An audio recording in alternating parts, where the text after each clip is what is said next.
بسم اللہ الرحمن الرحیم۔ محترم ناظرین، حسد انسان کی نیکیوں کو تو برباد کرتا ہی ہے، نیز یہ عذاب الہی کا سبب بھی بنتا ہے، اور اس کے برعکس اللہ سبحانہ و تعالیٰ کی نعمتوں پر رشک قرب خدا اور جنت میں لے جانے کا باعث بنتا ہے۔ آج ہم آپ کو 2 حاسد بادشاہوں کے واقعات بیان کریں گے۔ ان واقعات کو سنیے اور عبرت حاصل کریں۔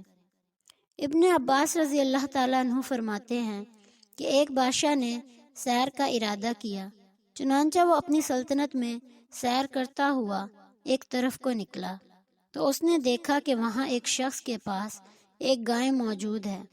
اس شخص نے اپنی گائے کا دودھ دھونا شروع کیا تو بادشاہ اسے دیکھتا رہا کہ اس شخص نے اتنا دودھ دھویا کہ جتنا 30 گائے کا دودھ ہوتا ہے۔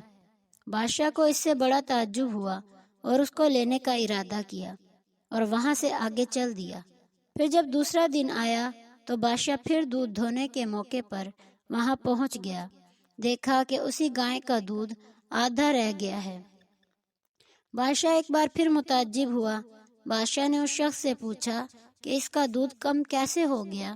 کیا کل کی جگہ اس کو آج نہ چرایا تھا؟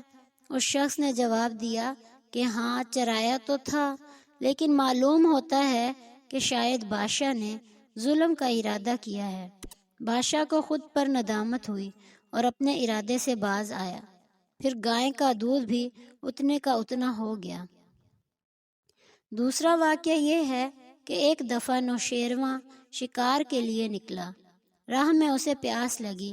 اسی اثنا میں جنگل میں اسے ایک باغ نظر آیا اور اس کے پاس ایک لڑکے کو دیکھا تو نوشیروان نے اس لڑکے سے پانی مانگا۔ اس نے جواب دیا کہ یہاں پانی موجود نہیں ہے۔ اس پر نوشیروان نے اس سے کہا کہ اچھا، ایک انار ہی لے آ۔ چنانچہ وہ ایک انار لے آیا اور اس کو دیا۔ نوشیروان کو وہ انار بے حد شیریں معلوم ہوا، بہت پسند کیا، اور نوشیروان نے ارادہ کیا کہ وہ باغ اس لڑکے سے لے لے۔ پھر اس لڑکے سے کہا کہ ایک انار اور لا دے۔ اس نے دوسرا انار لا دیا۔ وہ انار کھٹا نکلا۔ نوشیروان نے پوچھا کہ یہ کسی اور درخت کا انار تھا؟ اس نے کہا نہیں، اسی درخت کا تھا۔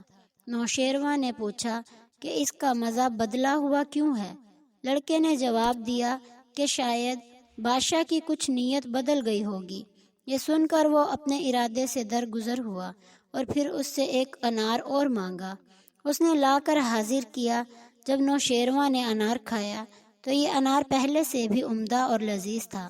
نوشیروان نے اس سے پوچھا کہ یہ انار عمدہ کیوں کر ہو گیا؟ اس نے جواب دیا کہ حاکم کی نیت کی درستگی کا اثر ہے۔